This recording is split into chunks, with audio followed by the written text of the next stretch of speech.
Dans cette vidéo, nous allons voir comment tracer des arcs de cercle.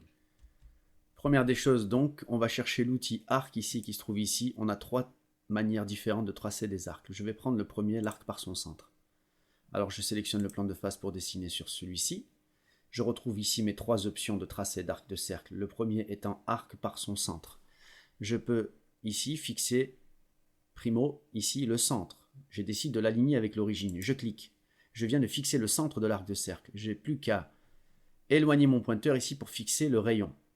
Et la première extrémité de l'arc. Je clique, alors, dans un sens ou dans l'autre, vous voyez, je peux donc tracer mon arc de cercle, ou dans l'autre sens. Voilà. Donc à vous de voir la portion d'arc que vous voulez conserver. Et je clique pour placer la deuxième extrémité de mon arc. Je fais clic droit, sélectionner ici, pour vous montrer qu'on peut rejouer ici, remodifier le positionnement des différents points d'extrémité de l'arc. Également son centre. Regardez, je peux même venir le fixer sur l'origine, le rendre coïncident, lui ajouter une relation définitive ici. Le laisser libre, flottant, ou lui imposer cette position ici à son centre.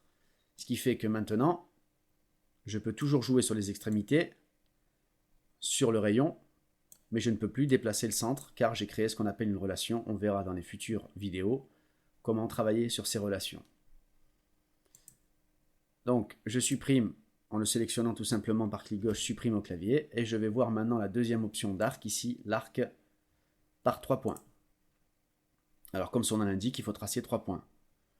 Le premier, le deuxième, et alors c'est pareil dans un sens ou dans l'autre, et je donne ici le rayon, l'inclinaison, la position de l'arc, et je clique pour positionner mon troisième arc. Clic droit, sélectionner, pareil. Vous voyez, si je déplace par clic aiguisé le centre, je déplace l'ensemble de l'arc. Pareil, j'ai la possibilité de changer pas mal de positionnement ici, d'un côté ou de l'autre de l'arc.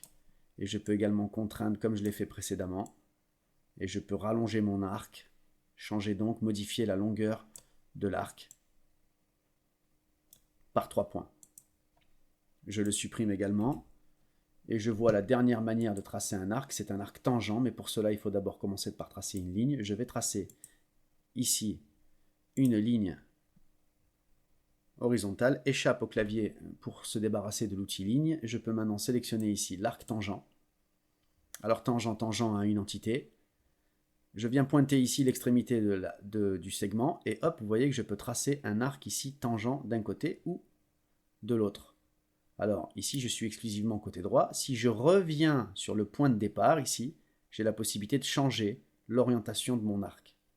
Comme vous pouvez le constater, on est déjà à 4 positions différentes. Alors je reviens encore une fois et regardez, encore une fois,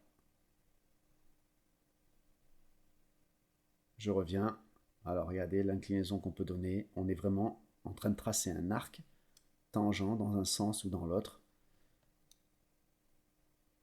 Voilà, échappe au clavier pour se débarrasser de l'outil. Une autre manière de tracer un arc, je vais sélectionner tout ça, supprimer au clavier. Je retrace une ligne ici. Hop, je relâche le bouton. Je trace une ligne parfaitement horizontale. Et regardez, là je suis prêt à tracer une deuxième ligne. Mais si je fais clic droit avant de la tracer, j'ai ici, alors peut-être que vous ne voyez pas dans la capture, voilà, ici, basculer à un arc ou tout simplement la touche A du clavier.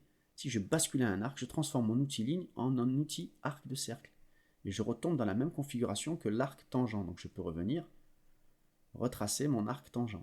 Alors si je décide de changer d'avis et revenir sur l'outil ligne, clic droit, basculer à une ligne ou la touche A du clavier. Et là je reviens donc à un tracé de ligne.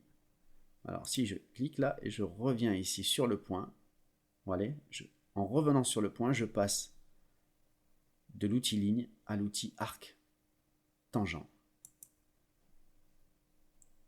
Vous voyez, et je rebascule du coup à l'outil ligne ici. Hop, et si je reviens ici sur le point, voyez, je repasse à un outil arc tangent et je peux fermer mon contour.